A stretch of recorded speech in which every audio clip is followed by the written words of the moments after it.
Today, we're plunging into a really fascinating story. It blurs the lines between human creativity and, well, artificial intelligence. Definitely. You sent us sources on this viral musical thing, the Velvet Sundown, and it's been, let's just say, a wild ride. It really has. A lot of twists. So our mission today is basically to unpack how this mysterious, quote-unquote, band got so big, made this pretty shocking admission, and then got tangled up in this, other hoax. It really tested the media. Yeah, what's so interesting here is just how quickly the whole story evolved. It revealed all these complex layers about, authorship, identity, and honestly, the future of art in the digital age. It's kind of a perfect example of why you really need to think critically about the information you come across. Okay, so let's get into it. The Velvet Sundown. They seem to pop up out of nowhere, right? Captivating people with this blend of 70s rock and modern indie pop. Yeah, a very specific vibe. And they weren't small. They racked up over 900,000 monthly listeners on Spotify pretty quickly. That's huge. Massive numbers, yeah. Even for a well-known human band, that's impressive growth. Right.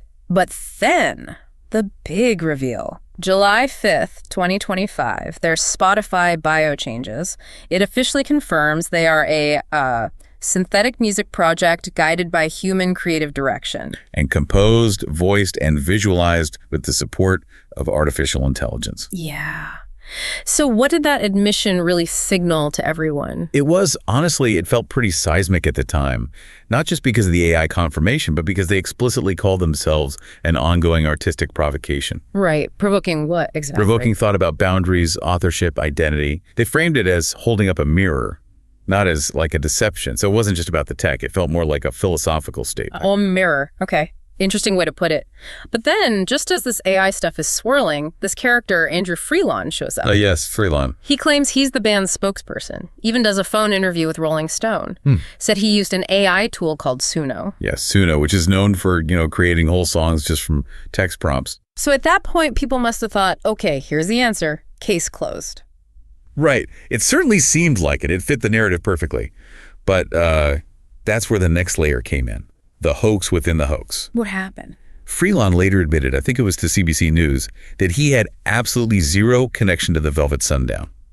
None at all. Seriously, so the Rolling Stone interview... All fabricated. His whole act was, he said, a social engineering experiment, just to see if the media would check its facts. He called it artistic jet fuel. Wow. Artistic jet fuel. Yeah. And the irony here is just, well, it's huge. Freelon's stunt actually boosted the Velvet Sundown. It absolutely did. Added something like 700,000 monthly listeners, pushing them over 1 million. It's almost paradoxical, isn't it? Controversy, even fake controversy, drives engagement like crazy. It really does. But okay, stepping back from Freelon for a second. How did the Velvet Sundown get almost 1 million listeners before all that drama? What were the clues, looking back, that suggested something wasn't quite human? Good question. Well, the initial signs were subtle. Like a total lack of any digital footprint for the supposed band members. No old bands, no social media, nothing. Which is unusual for musicians these days. Very unusual. And no live performances reported. For a band supposedly that popular. Strange. Plus, the artwork, the profile pics, they had those slightly uncanny AI hallmarks.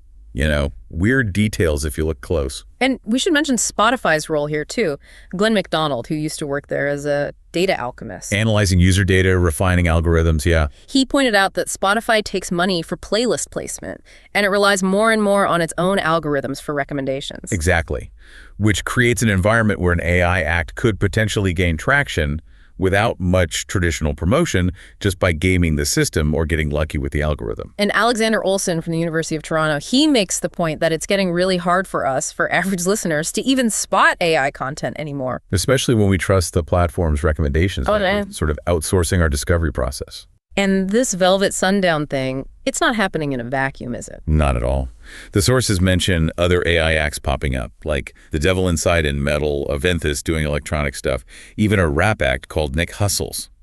It's happening across genres. There was also that point from singer-songwriter Ian James about how the industry itself might have paved the way. Oh yeah, that was insightful.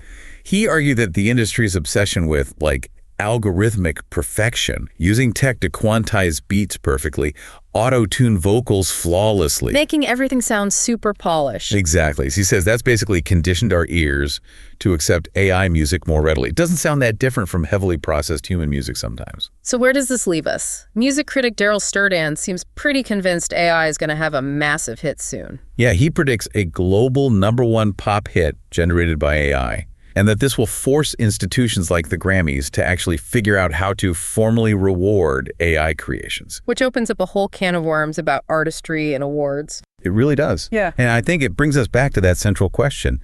In a world where art, information, anything can be synthesized so convincingly and maybe even manipulated, what does it even mean to be well-informed? How do we find authenticity? That's a deep question.